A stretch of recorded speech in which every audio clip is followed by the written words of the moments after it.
살아계신 하나님 아버지 감사드립니다. 오늘 주의 날이라 모든 성도들이 안식하며 하나님 앞에 예배드리며 주의 일에 진력하여 땀 흘리게 하심을 감사합니다. 이 시간에도 성령 안에서 예배드리게 하시고 기록된 말씀을 읽고 들어서 우리 믿음이 새로워지고 충만해지고 능력과 권능으로 임하여지게 하옵소서. 이 말씀을 따라 살게 해주시고 이 말씀을 전하여서 주님께서 기뻐하시는 영혼 구령의 열매를 맺게 하여 주시옵소서. 함께 해주실 줄로 믿습니다. 감사드립니다. 예수님의 이름으로 기도드리옵나이다. 아멘. 아멘. 오늘부터 오후 예배 시간에는 요엘서를 강론하게 되었습니다. 요엘서를 선택한 이유 중에 하나가 성령 강림 주일이기 때문입니다. 오늘부터는 성령이 임하고 성령의 권능을 입은 성도들이 하나님의 영광을 위해서 사는 시대가 열렸기 때문에 요엘서를 우리가 선택했습니다. 신약 성경 사도행전이 오순절 성령 강림을 기록하고 있다면 요엘서는 오순절 성령 강림을 예언하고 있는 구약의 사도행전이다. 그렇게 부를 수가 있습니다. 그래서 신약 성경의 사도행전의 성령 강림과 성령의 권능으로 이루어진 역사는 요엘서를 배경으로 해서 성취된 하나님의 말씀이다 하는 것을 우리는 알아야 합니다. 먼저 우리가 요엘서를 함께 강론하기 전에 요엘서가 어떤 성경이냐? 여호와의 날을 예언하는 하나님의 말씀이라고 소개할 수 있습니다.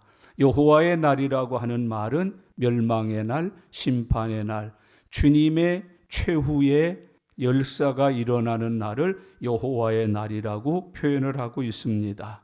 예언이라고 하는 것을 때로 많은 사람들이 두 가지 면에서 잘못 사용합니다. 하나는 예언을 점치는 행위로 사용하는 경우가 있습니다. 예언의 은사, 그래서 기도 몇 번 해보고 집안에 우환이 있수 이런 걸 예언으로 자꾸 받는단 말이죠. 그건 예언 아니에요. 말 그대로 점치는 거지. 여러분 성경에도 교회 안에서 성령을 받고자 하는 사람들 중에 점치기 위해서 받으려는 이들이 있었다는 걸 잊으셔서는 안 돼요.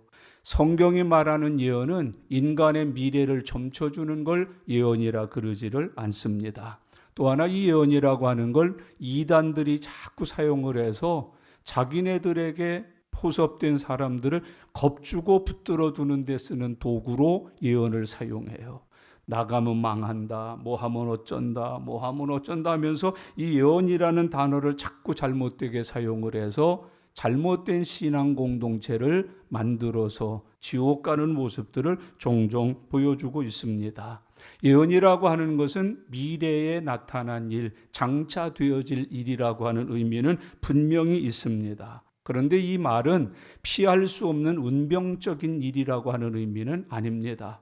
왜 장차 이런 일이 너희에게 일어나는가? 장차 이런 일이 일어나게 되는 오늘의 모습을 깨닫게 하는데 예언의 의미가 있습니다. 그래서 예언은 미래에 될 일이지만 오늘 이 상태가 계속되면 이 예언이 성취된다 하는 뜻입니다. 그러니까 미래에 이런 일이 이루어질 것이지만 이 말씀을 듣고 오늘의 상태를 바꾸기만 한다면 이 예언은 다른 예언의 은혜로 교체가 된다 하는 것을 우리에게 설명하고 있는 말씀이에요. 그래서 예언은 미래 될 일이지만 오늘의 우리의 영적인 상태나 삶의 상태를 돌아보게 하셔서 회개하고 새로워져서 이 예언이 성취되지 않도록 만들려는 하나님의 사랑이 있다는 것을 성경은 우리에게 교훈해 주고 있습니다. 예언의 목적은 그래서 사람들을 괴롭게 만들고 고통스럽게 만들고 그래? 앞으로 우리가 그렇게 된단 말이야? 그러고 더욱 타락하고 넘어져서 살게 하려는 게 아니라 아이쿠 하면서 놀라면서 오늘의 나를 회개하고 새롭게 해서 주님 앞에 살 길을 찾게 하려는데 예언의 목적이 있다는 겁니다. 아니 선지자님, 그렇게 하나님 말씀하셨단 말이에요. 그럼 우리는 어떻게 하면 돼요? 이렇게 하라고 예언의 말씀을 주신다는 걸 잊으셔서는 안 됩니다. 그래서 예언의 말씀을 듣고 잘못된 영적 상태를 깨닫고 하나님의 가르침대로 고쳐서 바르게만 하면 그 예언은 회복이 된다, 축복이 된다, 은혜가 된다고 하는 것을 우리에게 가르쳐 줍니다. 일기예보를 해요. 비가 온다고. 그거 어떡하라는 얘기예요? 내일 비 맞으라는 얘기예요? 우산 갖고 가라는 얘기예요? 우산 갖고 가라는 얘기예요. 우산만 들고 가면 내일 비 와도 걱정 없다는 얘기예요. 여러분, 참 바람이 많이 칩니다. 우박이 옵니다. 뭐가 옵니다. 장마가 시작됩니다. 어떡하라는 얘기예요? 집 구멍 나도록 내버려 두라는 얘기예요?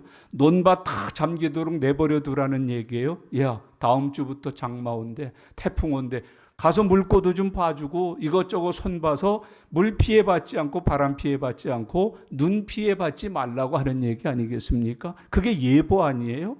예언은 바로 그런 예보적 성격이 있어요. 앞으로 오늘 너희가 사는 걸 보니까 오늘 너희가 사는 대로 계속 살면 이런 일을 행하실 수밖에 없다. 아이쿠, 그래요. 잘못됐습니다. 죄송합니다. 어떻게 하면 살까요? 이렇게 저렇게 고쳐라. 네 하면 어떻게 된다는 거예요? 예고된 하나님의 진노와 심판과 재앙이 다 바뀌어진다는 거예요. 뭐로? 회복으로, 축복으로, 은혜로 바꾸어서 열매를 맺게 해주신다는 것을 우리에게 가르쳐서 교훈하고 있는 말씀이에요. 경고 왜 해요? 경고한다는 말은 이 경고의 말씀을 듣고 조심만 하면 경고한 내용이 너희에게는 아무 문제가 안 생긴다는 뜻으로 경고하는 거 아니에요? 어떤 집 앞에 가서 개 조심 그랬는데 거기 가서 발길로 문을 빵빵 차. 개 나와봐. 개 나와봐. 내가 오늘 된장 바를게 나와봐. 그러다가 이만한 쇠파트가 나와갖고 왕하고 물어뜯으면 그거 죽는 거 아니겠어요? 찢기는 거 아니겠어요? 경고는 어떻게 하는 거예요? 보고 조심해라. 보고 각성해라. 보고 제발 시키는 대로 좀 해라 그러는 거예요. 접근하지 마세요. 그럼 접근하지 말고 지뢰가 묻혀 있으니까 조심하세요. 그러면 조심하면 되는 거지. 그걸 받고도 부득부득 거기를 두드릴 이유가 뭐고 거기를 발로 밟고 들어갈 이유가 뭐냔 말이에요. 거기서 뻥해서 발목도 나가고 온몸 뚱아리 갈기갈기 찢어져 죽는 거란 말이죠. 예언이라는 말은 일기예보와 같고 경고문과 같아서 듣는 사람들이 고치기만 하면 살 길을 열어주신다. 회복의 길을 열어주신다. 그 심판과 진노와 재앙을 하나님의 은혜로 바꾸어서 열매 맺게 해주신다. 그래서 예언의 말씀을 주신다는 것을 우리에게 교훈합니다. 그래서 예언의 목적은 사람들을 겁박하는 데 있지 않아요. 사람들을 두렵게 하는 데 있지 않아요. 사람들에게 재앙을 내리고 심판을 내려서 고소함을 느끼시는 데 있지 않아요. 예언의 목적은 어디에 있어요? 피할 수 있게 하는 데 있어요. 구원을 받을 수 있게 하는 데 있어요. 좋은 것을 얻게 하려는데 예언의 목적이 있다는 것을 성경은 우리들에게 가르쳐주고 있습니다. 노아를 불러요. 야, 내가 홍수로 심판할란다. 언제요? 120년 후에. 근데 왜 지금 벌써 부르세요? 왜 이렇게 일찍 부르세요? 너 보고 배 좀 만들으라고. 그리고 그동안에 내가 만든 배 안에 들어오는 사람들 살려보려고. 구원받게 해보려고. 어떻게 해서든지 은혜 받고 생명 좀 지키게 해보려고 그래서 하는 거 아니겠어요? 오늘 이 예언의 말씀들은 그래서 이 시대에 아주 중요한 하나님의 말씀이고 음성이고 교회들마다 펴서 읽어야 되고 이 말씀을 증거하는 시대적 사명을 감당해야 된다는 걸 우리들에게 교훈해 주고 있습니다. 귀에 듣기 좋은 소리, 허헉거리고 끌떡거리고 사람들의 인기나 얻으려고 하는 그런 설교를 자꾸 계속해서 강단마다 하면 큰일 나는 시대가 된 거예요. 오늘 요해를 통해서 함께 공부함으로 우리가 어떤 영적인 상태에 빠져 있는지도 보고 하나님이 제시하신 말씀에 순종해서 우리의 영적인 상태가 회복되고 새로워져서 심판과 재앙이 아니라 구원과 은총과 축복을 받고 사는 하나님의 자녀들로 남은 생애를 살아가실 수 있기를 바랍니다. 이제 오늘 1절부터 4절까지의 말씀을 함께 보았습니다. 1절에서는 이 요엘서가 어떤 하나님의 말씀인가를 설명합니다. 1절 말씀 다 같이 읽겠습니다. 부두엘의 아들 요엘에게 임한 여호와의 말씀이라 그랬어요. 이 요엘서는 부두엘의 아들 요엘에게 임한 하나님의 말씀이다 라고 정의를 하고 있습니다. 요엘은 성경에 많이 안 나와요. 그래서 자료가 없어요. 그런데 요엘이라고 하는 이름의 뜻 하나로 요엘이 어떤 사람인지를 우리에게 성경은 가르쳐주고 있습니다. 요엘은 그 뜻이 여호와는 하나님이시다. 좀 더 의역을 하면 여호와만이 나의 하나님이 되신다라는 신앙을 고백하는 이름이 요엘이에요. 많은 학자들 중에는 요엘은 자기 신앙의 고백을 자기 이름으로 삼고 사는 사람이라고 표현을 하고 있어요. 다른 이름이 있었다는 거예요. 철수도 있고 영희도 있고. 그런데 그 이름 다 버리고 이름을 뭐로 부르기 시작했어요? 요엘. 그 뜻은 뭐예요? 나에게는 하나님만이 나의 주시다. 하나님만이 나의 신이다. 나는 하나님만을 섬기는 믿음의 사람이다. 라는 신앙을 고백해내기 위해서 요엘이라는 이름을 가졌다. 이때 당시 우상이 많았거든요. 많은 사람들이 우상에 빠졌거든요. 우상에 의해서 점령이 되어 있던 시대가 요엘 선지자가 살고 있던 시대거든요. 우상 숭배, 그들에게 속하지 아니하면 표도 못 얻고 직장도 못 얻고 세상살이 하는데 팍팍하거든요. 그런데도 불구하고 요엘은 자기 이름을 뭐라고 불러요? 요엘. 부모님도 아들의 이름 뭐라고 지어줬어요? 요엘. 돈 못 벌어도 괜찮다는 거예요. 공부 못해도 괜찮다는 거예요. 여기저기 어디에서 직장생활 못해도 괜찮다는 거예요. 너는 여호와만을 하나님으로 섬기면서 살아라. 그것이 복이다. 1000년 안 살아도 된다. 10년을 살든 20년을 살든 하나님을 믿는 믿음으로 살다가 천국 가면 된다. 그래서 요엘이라고 붙여줬다는 거예요. 요엘이라고 불렀다는 거예요. 기꺼이 자기 이름을 요엘이라고 모든 사람에게 증언. 이름이 뭐예요? 요엘입니다. 그랬다는 거예요. 이름이 뭐냐? 요엘입니다. 성명란에 요엘이라고 썼다는 거예요. 신앙을 분명하게 가졌고 신앙을 고백하면서 살았고 여호와를 섬기는 믿음으로 산 그가 요엘이었다는 걸 우리들에게 설명해 주고 있는 말씀이시지요. 형제자매 여러분, 어디를 가서든지 하나님이 주신 은혜 먼저 드러내는 믿음의 종들 되시기를 바랍니다. 저 교회 다녀요. 교회 집사예요.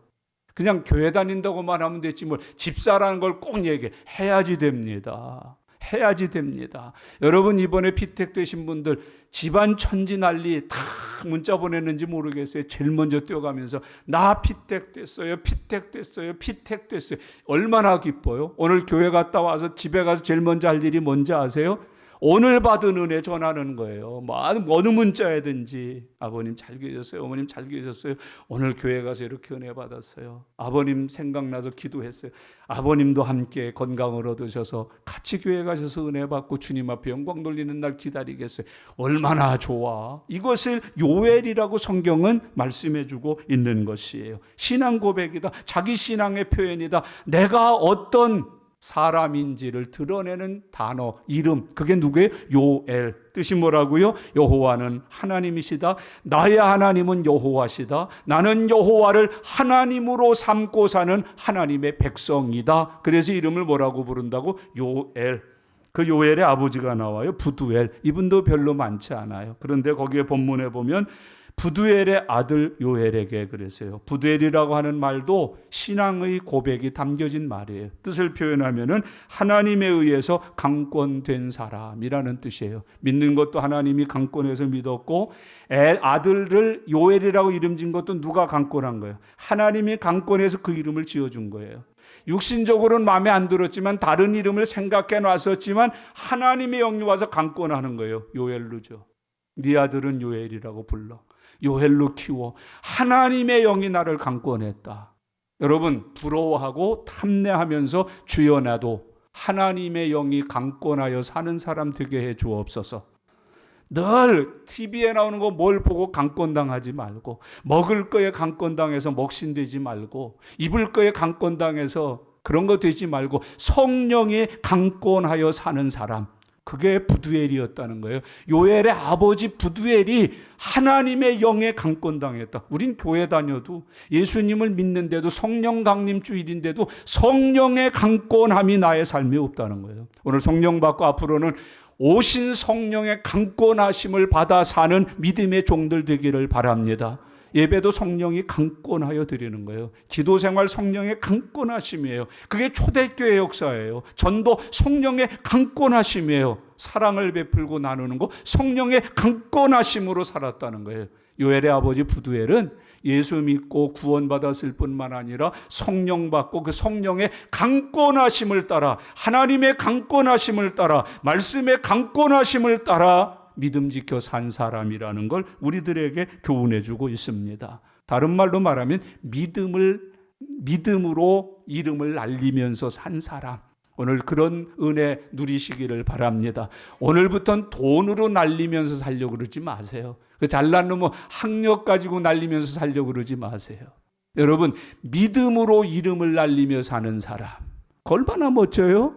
여러분, 하나님의 종으로서 이름을 날리면서 사는 사람. 얼마나 좋아요. 마귀 종으로 이름 날릴 건 뭐가 있어요? 여러분, 믿음으로 이름을 날리면서 산 사람이 부두엘이라는 거예요. 그리고 요엘이라는 거예요. 이 집안은 대를 이어가면서 믿음으로 이름을 날리는 가문을 이루었다고 우리에게 말씀해 주고 있습니다. 믿음의 소문이 난 사람, 믿음의 소문이 난 가정, 믿음이 소문이 난 집안을 이루었다는 걸 우리에게 말씀해요. 부두엘의 아들 요엘에게 그렇게 성경은 말씀하고 있어요. 아주 좋은 것이죠. 요엘은 뭐의 배경이 좋아요? 영적인 배경이 좋아요. 여러분, 육적인 배경은 별로 좋은 거 없어요. 너나 할 것이 죄인인데. 근데 영적인 배경이 좋아요. 신약 성경에도 요엘처럼 영적인 배경이 좋은 사람이 있죠. 누구예요? 디모데예요. 외조모서부터 어머니로부터 아들 디모데에게까지. 스승도 좋아요. 바울이잖아요. 여러분, 성경에 아브라함도 사실은 영적 배경이 좋은 가문을 가졌잖아요. 이삭을 위시해서 쭉 나오고 누구든지 예수님 믿으면 이 집의 구원과 함께 누구의 자손이 아브라함의 자손이 되었다고 그렇게 복을 주시잖아요. 그 특별한 인물이 누구였어요? 삭개오 아닙니까? 오늘 저와 여러분들에게도 그런 은혜가 넘쳐날 수 있기를 바랍니다. 아들에게 또는 자기 이름을 통해서 신앙을 고백했고 자기 이름과 아들의 이름을 통해서 영적인 그 아름다운 삶을 휘날리면서 명성을 나타내면서 살아간 사람. 여러분, 기도의 명성을 가지셔요. 전도의 명성을 가지셔요. 주의 종의 명성을 가지셔요. 영적인 생활의 명성을 가지고 사는 주님의 종들 되실 수 있기를 바랍니다. 1절에 하반절이 중요해요. 부두엘의 아들 요엘에게 어떻게 했다? 임한 여호와의 말씀이라. 이게 성경이라는 거예요. 이게 요엘서라는 거예요. 요엘서는 하나님의 말씀이 요엘에게 이렇게 임한 거예요. 화살을 쏘듯이 하나님이 팡 쏴서 누구에게 도착하게 만드는 거예요? 요엘에게 도착했다. 그래서 여기 요엘에게 임했다 하는 걸 봐서 요엘이 들은 말씀 기록하고 우리가 지금 읽고 증거하는 이 말씀은 살아있다는 거예요. 하나님의 말씀은 살아서 하나님이 원하는 이에게 임한다. 하나님이 원하는 사람에게 역사한다. 하나님이 원하는 믿음의 사람에게까지 이 말씀이 증거되고 전달되고 믿게 해주고 그것이 성취되게 해주신다. 하나님의 말씀은 살아있습니다. 임합니다. 하나님의 말씀은 운동합니다. 움직입니다. 믿는 사람에게, 구하는 사람에게 열리고 보여서 듣게 하시고 보게 하시고 깨닫게 하시고 믿게 하시는 살아있는 것이 하나님의 말씀이다. 하나님의 말씀이 요엘에게 임했다. 이 말은 하나님의 말씀이 요엘을 향하여 와서 그 요엘 안에 자리를 폈다 하는 뜻이에요. 오늘 낮예배 시간에 밭에 비유, 씨 뿌리는 비유를 들었잖아요. 하나님이 씨를 심으셨는데 누구에게 심었다는 거예요? 요엘에게. 오늘 여러분 한 사람 한 사람은 하나님이 지금 내 심령의 밭에 뭐를 뿌리고 계시는 거예요? 씨앗을, 말씀의 씨를 심고 있다. 요엘로 표현하면 뭐예요? 하나님의 말씀이 살아서 지금 내게 향하여 왔다. 내게 임재해야 된다는 거예요. 요엘에게 임하여란 하나님의 말씀이 요엘에게 왔을 뿐만 아니라 말씀을 받은 요엘 안에 그 말씀은 생상에게 살아서 임재하고 있었다. 그래서 말씀을 기억하는 건 중요한 은혜가 돼요. 말씀을 묵상하는 건 복 있는 것이 돼요. 말씀을 잊지 않는 것은 믿음 생활에 큰 능력이 된다는 걸 우리에게 말해요. 요엘은 말씀을 받았어요. 받았을 뿐만 아니라 받은 말씀이 그 안에 임하도록 계속 묵상한 거예요. 잊지 않도록 외운 거예요. 달달달달 자꾸 생각해내고 묵상해내고 살아내고 전해보고 가르치고 그 말씀이 다른 곳으로 옮겨가지 않도록 붙들었다는 거예요. 오베데돔의 집들이 되시길 바랍니다. 하나님의 법궤가 몇 개월밖에 안 있었는데 거기 모신 법궤 때문에 막 역사가 일어나는 거야. 환난은 떠나가고 시험은 떠나가고 은혜의 문이 열리고 축복의 문이 열리고 그게 말씀이 임한 사람의 삶이라는 거예요. 요엘에게 그 말씀이 그렇게 찾아와서 임했다는 거예요. 요엘은 이 말씀을 몰랐었어요. 이런 말씀을 들은 적도 배운 적도 없는데 임했어요. 날아와서 요엘에게 꽂혔다. 그 요엘은 자기에게 임한 말씀을 임재시키면서 살았다. 믿음은 그거예요. 믿음은 내게 온 말씀을 내 안에 내 생활에 임재시키는 거예요. 잃어버리지 마십시오. 갈치당하지 마십시오. 여러분 그 말씀을 빼앗기지 마십시오. 임재시키는 믿음을 소유하고 사는 종들이 되실 수 있기를 바랍니다. 요엘이 받은 말씀, 요엘이 증거한 이 선지서, 이 예언서의 모든 근거는 하나님께 있다는 걸 우리에게 교훈해 주고 있는 말씀이에요. 하나님의 말씀은 요엘에게 임했고 요엘에게 임재했고 요엘을 통해서 전해지게 했고 요엘을 통해서 역사를 일으켰다는 걸 우리에게 교훈해요. 1절 말씀이 나에게도 여러분들에게도 임하는 은혜가 함께 하시기를 바랍니다. 부들의 아들 요엘에게 임한 여호와의 말씀이라. 거기 우리 아버지 같은 거 생각할 뭐가 없으면 예수님을 믿는 누구에게 몇 월 며칠에 주일 낮 예배 오후 예배를 통해서 여호와의 말씀이 내게 임하였다.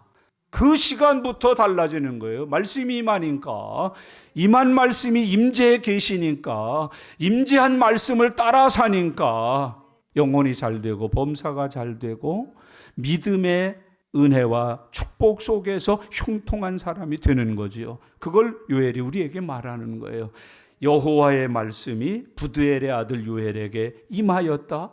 부드엘의 아들 요엘에게 여호와의 말씀이 임했다라고 오늘 성경은 말씀을 하고 있습니다. 2절부터 그 3장 마지막 절까지, 2절부터 3장 마지막 절까지예요. 그 전체 내용이 뭐냐? 부드엘의 아들 요엘에게 임한 하나님의 말씀의 내용이 뭐냐? 그걸 기록해 놓고 있는 거지요. 이제 우리가 차근차근 함께 공부해 볼 거예요.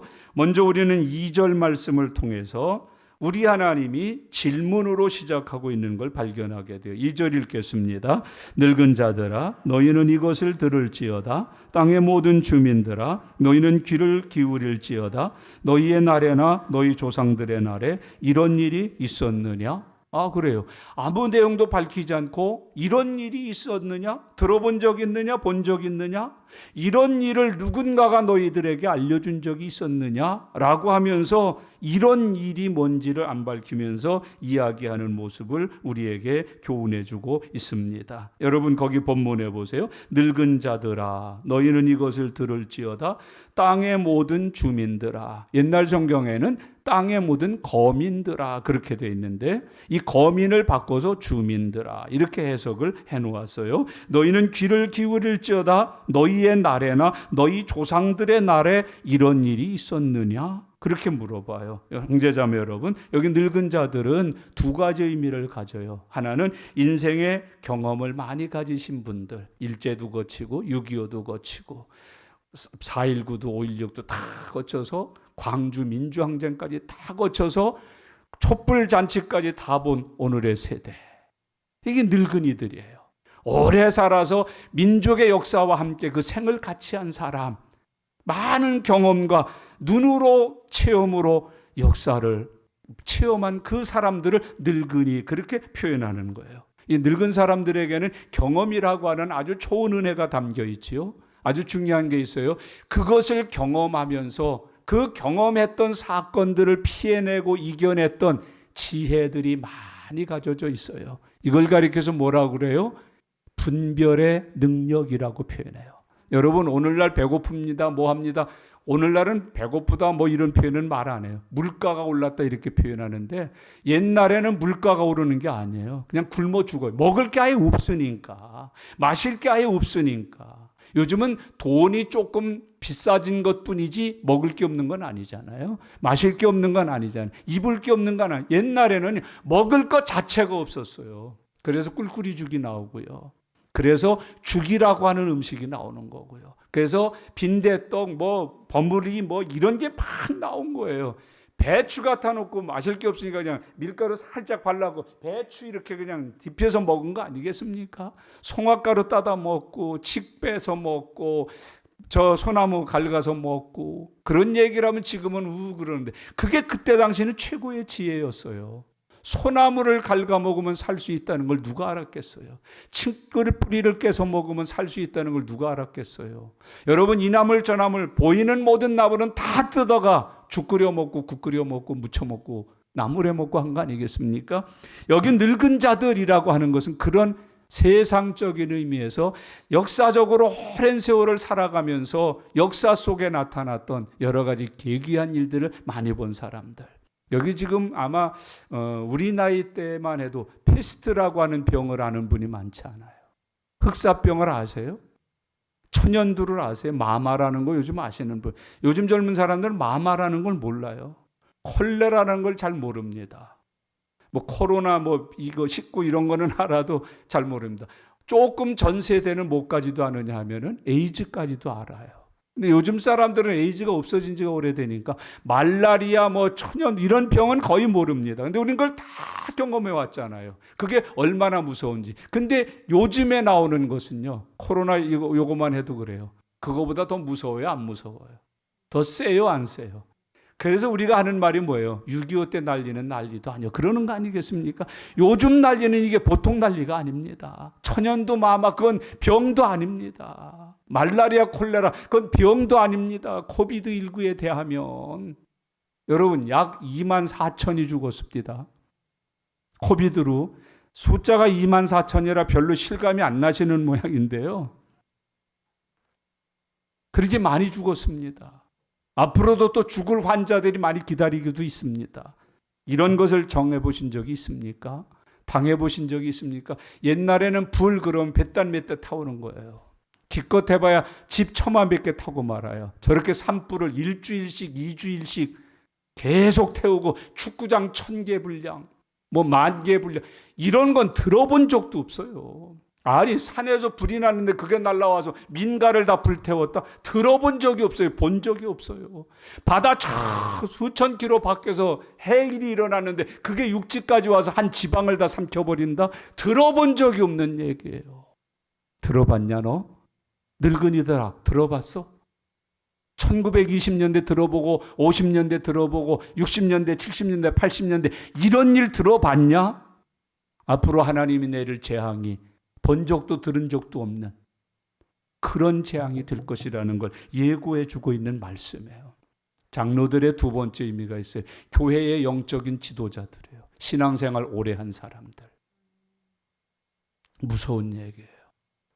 여러분, 신앙생활 연수에 대하여, 직분에 대하여는 말할 것도 없고요. 자기가 믿은 횟수에 대하여 책임져야 돼요. 신앙의 늙은이들, 신앙의 장로들. 여러분, 교회 안에서 오늘 성도도 그렇지만 직분 가진 사람들은 최소한도 마귀의 시험 정도는 막아내는 사람들로 살아야 돼요. 시험에 문이 된다든지 시험의 조건이 된다든지 시험을 일으키는 자가 되면 안 돼요. 근데 교회는 다 이거 늙은이들 때문에 문제 생기잖아요. 오래 묵은 닭들 때문에. 알도 못 나오면서 굉장히 소리 크게 질러요. 깍깍깍 하면서. 알도 못 났습니다, 그거. 퇴계입니다, 퇴계. 이황 말고요. 퇴계 이황 말고요.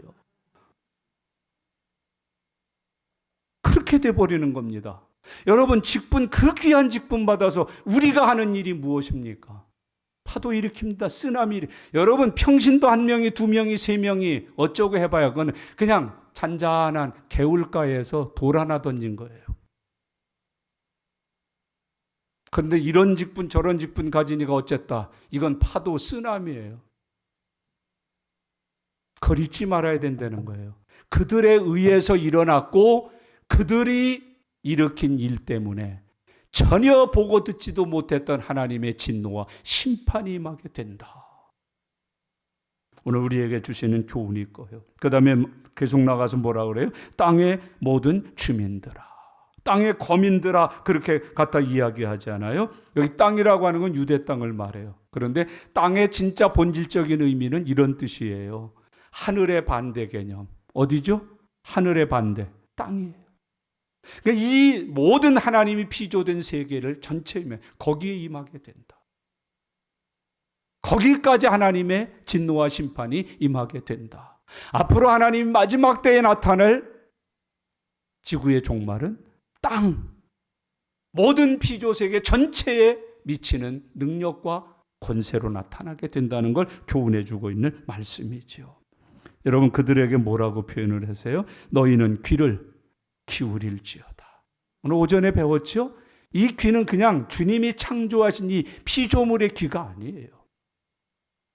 하나님의 은혜를, 말씀을, 믿음을 갖기 위해서 믿음으로 새로 지어 다른 귀가 필요하다는 것. 그 귀를 갖고 하나님 앞에 달아라. 귀를 달아라. 귀를 기울여라. 여러분, 믿음의 귀를 다셔야 돼요. 믿음의 눈을 바꾸셔야 돼요. 믿음의 손발을 가지셔야 된다. 믿음의 영을 소유해야 된다. 이런 일이 있었느냐? 전무후무하다.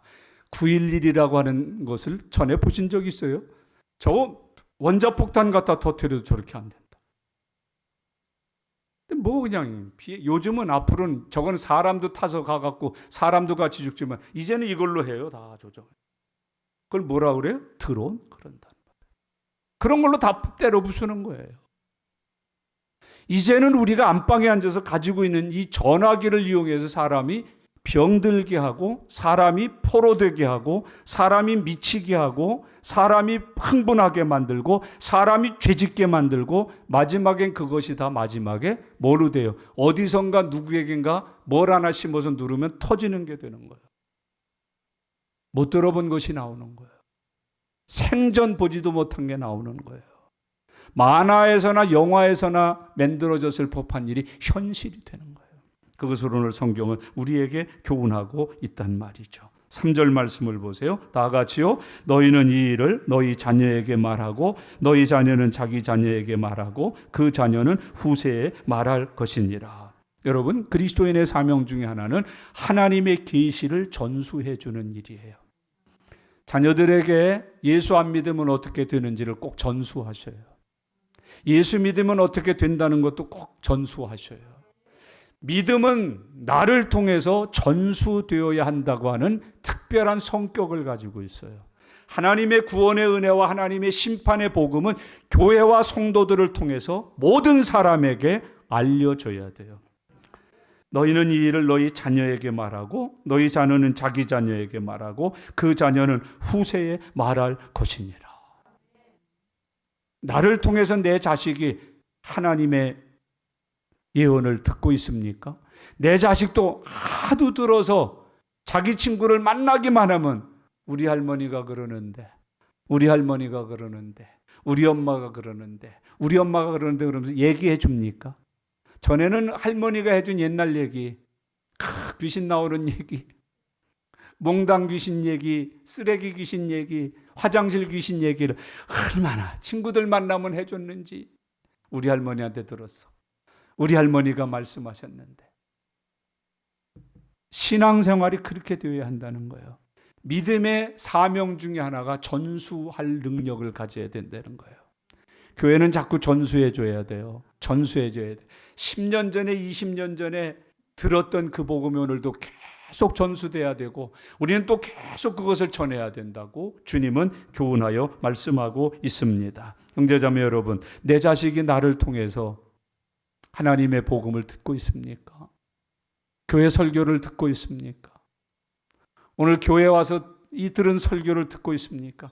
이런 식의 신앙생활을 조금씩은 개선해야 돼요. 주일학교 갔다 왔어요? 그러지 마세요. 서로 듣고 하셔요. 서로 보게 하셔요.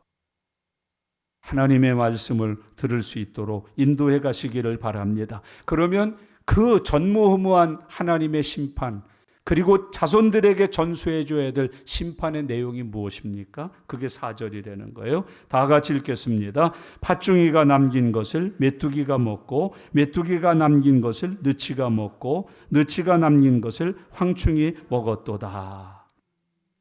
어떻습니까? 이 재앙이 온다는 거예요. 메뚜기를 통해서 하나님이 재앙을 내리신다. 메뚜기를 통해서 하나님이 심판을 행하신다 그래요. 여러분, 이 메뚜기를 통해서 우리 하나님이 재앙을 내리신다. 믿어져요? 우습지 않으세요? 시대가 어느 시대인데 메뚜기 얘기를 하고 있습니까? 이럴 때 저희가 할 수 있는 말은 메뚜기 맛을 못 봐서 그러셔요. 한국 사람 메뚜기는 옛날에 저 논에 가가지고 메뚜기 소주병에다 넣고 와가지고 이렇게 들들들 볶아먹는 그거나 지금 생각하고 있지. 이 메뚜기가 얼마나 무섭다는 거 우리는 경험을 잘 못해요. 이스라엘은 경험했거든요. 출애굽 때. 무슨 재앙? 누가 손들었어요? 바로왕이 손들었어요. 세계 최강. 군인 온 거 아닙니다. 화살 날라온 거 아닙니다. 칼이 와서 목을 벤 게 아닙니다. 메뚜기로 항복했습니다. 벼룩으로 항복하십니다. 티끌로 항복시키십니다. 뭘로 항복시켜? 티끌. 물을 가지고 항복시키십니다. 그게 우리 하나님이십니다. 여러분, 어떤 약한 것, 어떤 비리비리하고 형편없는 것도 하나님의 손에 들면 복이 되든지 심판의 도구가 됩니다. 부디 복이 될 수 있기를 바랍니다. 어린아이의 물고기 5마리 보리떡 2덩이, 그게 뭐예요? 애들 도시락의 말 그대로. 그런데 그게 하나님의 손에, 주님의 손에 들리니까 장정을 5,000명을 배부르게 먹이는 축복이 됩니다. 다윗이 물맷돌을 들었다고요. 목장 여기서는 새총이에요. 이렇게 빙빙빙 돌려다가 저 이리 오고 늑대 오면 가라고 이렇게 휙 던지는 거거든요. 그게 하나님의 손에 들리니까 적장 골리앗을 쓰러뜨리는 능력이 됩니다. 권세가 됩니다. 잊지 마세요. 어떤 미물이라도 작은 것이라도 하나님의 손에 들리면 심판 아니면 축복이에요. 여러분은 부디 축복이 되시길 바랍니다. 작은 자를 크게 하시고, 여러분 겨자씨 하나를 수백 배로 열매 맺게 해서 거두는 복을 누리게 하시는 그 하나님의 복을 누리실 수 있기를 바랍니다. 축복 아니면 심판이다. 메뚜기 축복으로 주면 우리가 볶아먹는 거예요. 근데 심판으로 쓰면 모두 다 갉아먹는 거예요. 곡식이 없어지는 거예요. 양식이 없어지는 거예요. 먹을 게 없어지는 거예요. 굶어 죽게 되는 거예요. 그 무서움이 있는 거예요. 기도 얕보지 마세요. 뭐라 그러면 제가 기도하겠습니다. 복 아니면 심판이라는 거 잊지 마세요. 주의 종이 기도할 때 축복 아니면 심판이라니까요. 11조에 대한 주의 종의 기도, 심판 아니면 축복이라니까요. 감사에 대한 주의 종의 기도, 심판 아니면 축복이에요. 그리지 말고 사셔야 돼요. 하나님은 우리에게 그런 것들을 교훈하고 계시는 거예요. 그러면 이 메뚜기 재앙을 통해서 하나님이 노리고 계신 것은 무엇일까요? 그게 5절부터 7절이에요. 5절 같이 읽겠습니다. 취하는 자들아 너희는 깨울지어다. 포도주를 마시는 자들아 너희는 울지어다. 이는 단 포도주가 너희 입에서 끊어졌음이라. 행복하고 기쁘고 즐겁게 살았는데 그걸 끊어 없애버리신다는 거예요. 행복을 파괴시킨다. 두 번째가 6절이에요. 다 같이요. 다른 한 민족이 내 땅에 올라왔음이로다. 그들은 강하고 수가 많으며 그 이빨은 사자의 이빨 같고 그 어금니는 암사자의 어금니 같도다. 평화를 깨트린다는 거예요. 일제가 와서 우리 야금야금 집어삼키겠다는 거예요. 6.25 전쟁을 통해서 그동안 짜잔한 것이지만 모아놓고 세워놓고 살만했는데 다 깨트려 버리신다는 거예요. 이북 하나님이 치시는 거 보셨죠? 여러분, 한 해에 굶어 죽는 어린아이가 200만이었어요.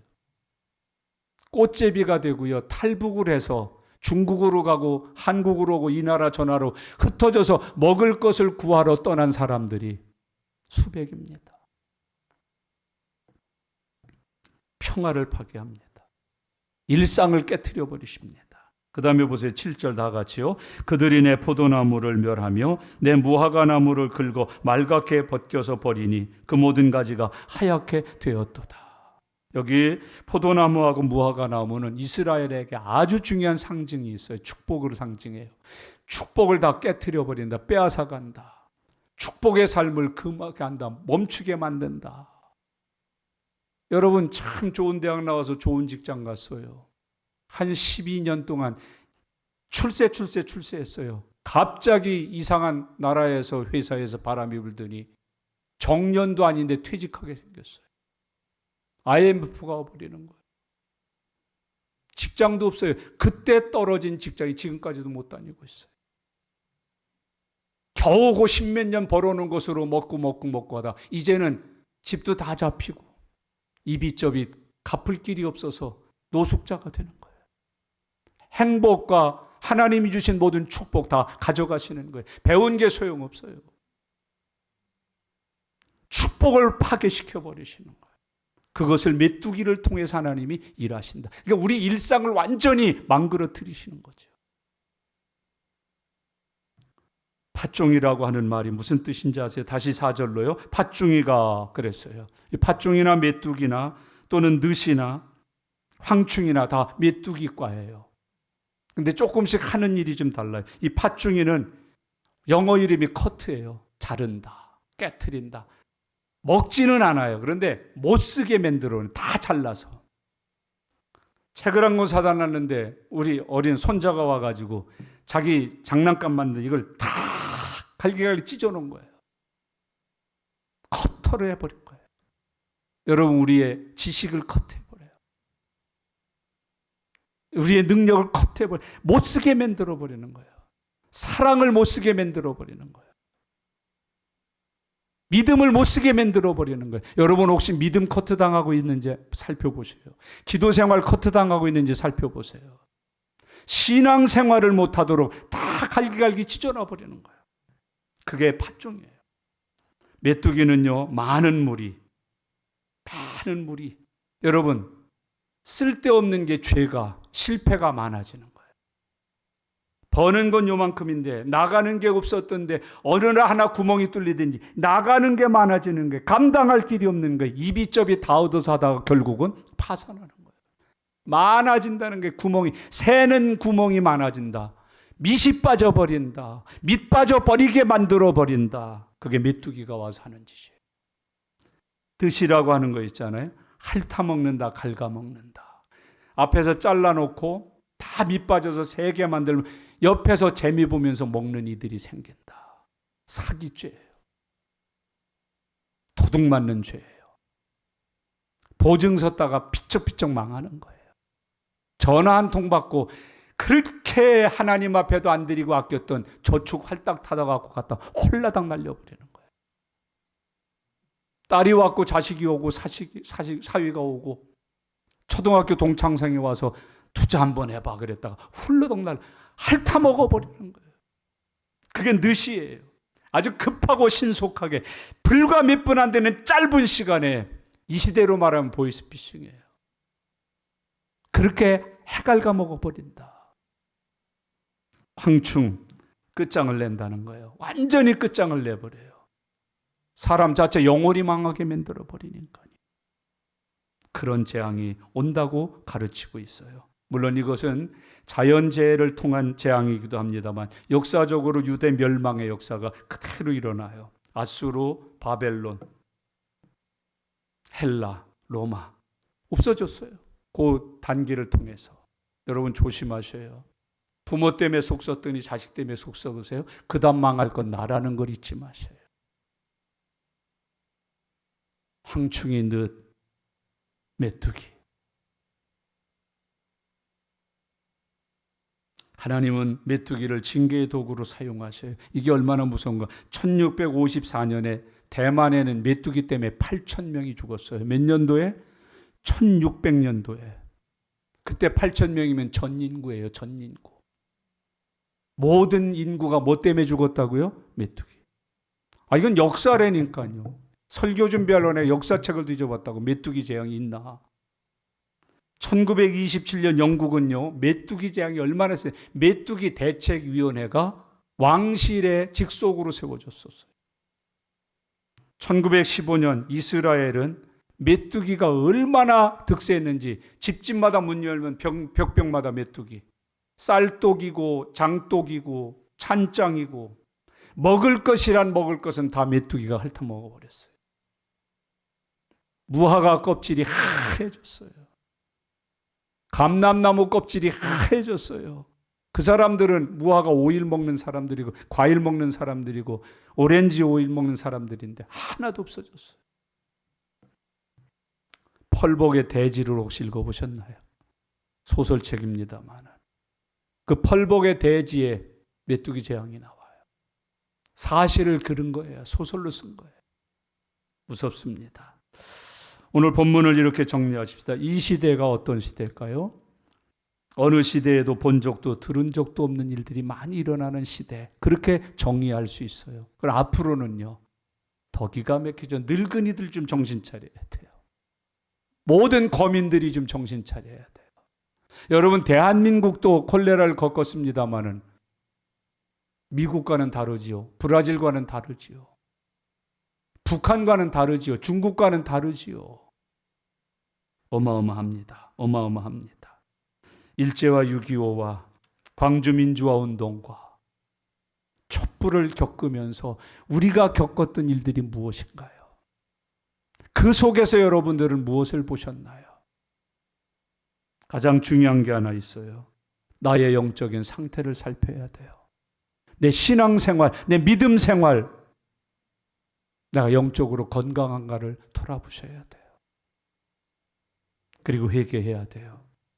여호와께 돌아오셔야 돼요. 하나님의 말씀을 생명으로 여기면서 붙들어 매야 돼요. 거룩하고 살아야 돼요. 여러분, 우리는 살릴 수도 있고 죽일 수도 있는 하나님의 도구라는 걸 잊지 마세요. 여러분 스스로를 살릴 수 있고 스스로를 죽일 수 있어요. 가정을 살릴 수 있고 죽일 수 있어요. 나라를 살릴 수 있고 죽일 수 있어요. 그게 자녀의 권세예요. 우리가 잘못하면 나라 죽어요. 가정 죽어요. 교회 죽어요. 그러나 우리가 바르게 하나님의 품으로 돌아와 말씀에 순종하여 믿음으로 살면 살아요. 살릴 수 있어요. 살리는 도구로 쓰임받을 수 있어요. 그걸 하라고 요엘서를 주신 거예요. 오늘 우리에게 임한 말씀으로 받으시면 어떨까요? 부들의 아들 요엘에게 임한 여호와의 말씀이라. 이것을 우리에게 임한 여호와의 말씀으로 오늘 받으시면 어떨까요? 지금 살피신 것은요, 은행의 잔고가 아니에요. 병원에 가서 받는 건강진단이 아니에요. 하나님의 말씀 앞에서 바라봐야 되는 내 영적인 실세예요.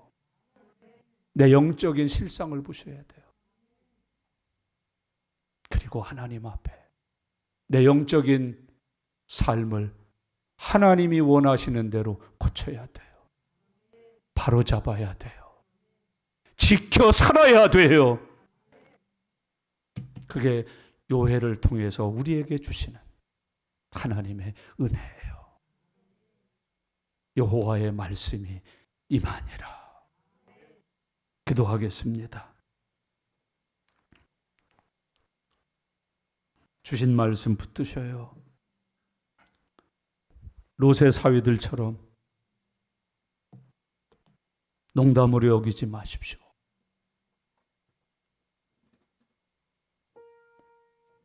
목사를 비틀어서 여러분에게 주시는 하나님의 은혜를 쏟지 마십시오. 내게 주신, 내게 임한 여호와의 말씀으로 받으세요. 그리고 그 말씀 앞에 믿음으로 반응하십시오. 내게 임한 여호와의 말씀 앞에 믿음으로 반응하십시오. 그래야 살아요. 그래야 살아요. 그래야 당신이 살 수 있어요. 다 같이 오늘 주신 말씀을 붙들고 하나님 앞에 하나님 살려주세요. 하나님 살려주세요. 하나님 살려주세요. 기도하는 시간을 갖겠습니다. 다 같이 기도하겠습니다. 살아계신 아버지 하나님, 은혜와 사랑을 감사합니다. 하나님, 저희들에게 하나님이 말씀으로 임하셔서 우리로 그 말씀을 받고 회개하고 예수님을 구주로 믿게 해 주셔서 감사합니다. 날마다 주의 말씀이 내게 임하고 있는데 하나님 아버지, 내가 믿음으로 받지를 못합니다. 하나님이 임한 말씀들을 믿음으로 해석하지를 못하고 있습니다. 하나님 용서해 주시고 오늘 내게 임한 주의 말씀을 믿음으로 받게 해 주시옵소서. 하나님, 우리를 살려 주시옵소서. 살게 하시려고 주신 말씀을 기쁨으로 받게 해 주시옵소서. 회개하며 받게 해 주시옵소서. 이 말씀에 응하여 살도록 도와주시고 역사하여 주시옵소서. 주님 고맙습니다. 주님 감사합니다. 주님 고맙습니다. 주님 감사합니다. 주님 감사합니다. 주님 감사합니다. 아멘. 하나님 아버지, 오늘도 여호와의 말씀이 내게 임한 것을 인하여 감사합니다. 하나님의 말씀이 임하여 싸우니 믿음으로 그 말씀에 반응하는 아름다운 삶을 허락하여 주시옵소서. 하나님, 나 때문에 가족이 죽게 되었습니다. 나 때문에 나라가 망하게 되었습니다. 나 때문에 하나님의 교회가 부흥이 멈췄습니다. 하나님 용서해 주세요. 이제는 나 때문에 하나님의 영광이 나타나고 나 때문에 부흥이 일어나고 나 때문에 역사가 나타나게 해 주시옵소서. 감사드립니다. 예수님의 이름으로 기도드리옵나이다. 아멘. 아멘.